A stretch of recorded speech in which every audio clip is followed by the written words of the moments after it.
Trafigo est une sous-traitance de la Direction générale des douanes et assises DGDA qui assure la traçabilité et qui met à sa disposition des moyens pour construire les infrastructures. Depuis 2018, lors de la mise en œuvre de son partenariat public-privé avec la DGDA, Trafigo a numérisé le système de facturation lié aux transporteurs interagis à ces jours au poste frontalier de Kasumbalesa où ces services sont organisés. Durant 3 ans, Trafigo a disponibilisé 355 000 m² d'infrastructures dont cet édifice contemporain de près de 2500 m² et un vaste parking en mesure de recevoir 1500 camions en importation et 1500 autres en exportation journalièrement contre l'effectif de l'époque.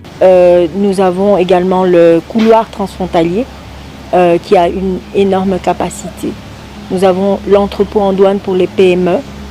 Nous avons également le portique. Je ne sais pas si vous avez fait attention, mais il y a 2 structures métalliques qui ont été posées là-bas. Ce sont des radars que nous allons poser. Ce sont les 2 premiers portiques d'Afrique centrale pour pouvoir capter les plaques à distance, les lire et les tracer. Trafigo intervient aussi dans le cadre du développement socio-communautaire.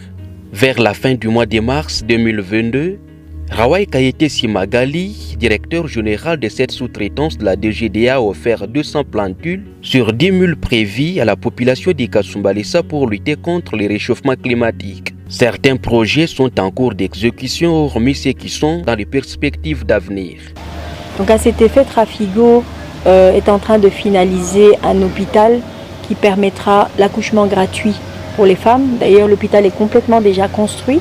Nous attendons le matériel et les médecins qui seront sur place à Kasumbalesa. La DG de Trafigo aime la compétence locale. Elle a employé au moins 98% des Congolais, contrairement à ceux qui se disent dans la rue et sur les réseaux sociaux. Je suis une des seules entreprises qui a 99% d'engagés congolais uniquement. Je n'ai que 2 employés étrangers et encore ils sont en consultance.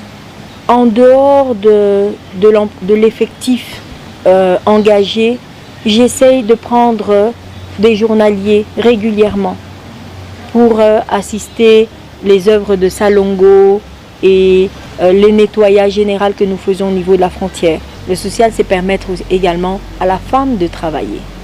Pour concrétiser sa vision, elle a recruté une femme qui gère actuellement l'informatique à la douane par rapport à sa compétence qui donne des résultats concrets à la frontière de Kasumbalesa. Par ailleurs, elle prendra en charge cette année scolaire 100 enfants démunis de la ville frontalière de Kasumbalesa. Étant une structure privée et apolitique et assiste ceux qui ont des projets concrets d'aide sociale. Son soutien est dans le seul but d'aider les plus démunis.